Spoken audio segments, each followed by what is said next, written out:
নমরুদ সাইয়েদনা ইব্রাহিমকে ডেকে পাঠালেন। নমরুদ বলে, ইব্রাহিম তুমি নাকি মূর্তির পূজা না করে কোন নতুন রবের ইবাদত করো, কে তোমার রব? সাইয়েদনা ইব্রাহিম বললেন, আমি এমন রবের ইবাদত করি যিনি জীবন দেন, যিনি মৃত্যু দেন। নমরুদ বলে, তাই নাকি? আমিও তো জীবন দেই, আমিও তো মৃত্যু দেই। নমরুদ বলে, দেখো দুজনকে ধরে আনলাম, একজন কয়েদিকে দিলাম মৃত্যুদণ্ড, আরেকজন যে দাঁড়িয়ে আছে চাইলে ওরেও আমি মৃত্যুদণ্ড দিতে পারি, কিন্তু না, ছেড়ে দিলাম, মানে জীবন দিলাম।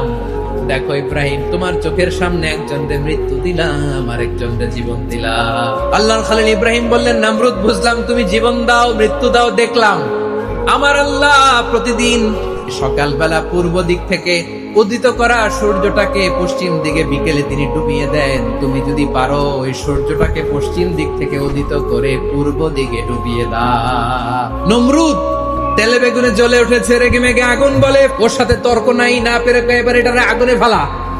সাইয়েদনা ইব্রাহিমের হাতের মধ্যে রশি দিয়ে টাইট করে বাঁধা হলো, পায়ের মধ্যেও টাইট করে রশি দিয়ে বাঁধা হলো। সাইয়েদনা জিবরাইল এসে বললেন, ও আল্লাহর খলিল। বলেন, আমি জিবরিল ফেরেশতা, আপনার জন্য কি করতে পারি?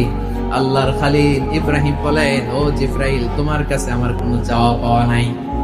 হাত পা বেঁধে আল্লাহর খলিলকে যখন নিক্ষেপ করা হবে, তিনি মুখ ফুটে বলে ফেললেন, হাসবুনাল্লাহু ওয়া নি'মাল ওয়াকিল।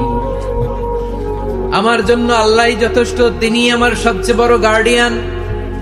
নিক্ষেপ করা হলো সাইয়েদনা ইব্রাহিমকে অগ্নিকুণ্ডলিতে। হাজার হাজার মানুষের দৃশ্য দেখার জন্য জড়ো হয়েছে এরকম বিশাল ময়দানে।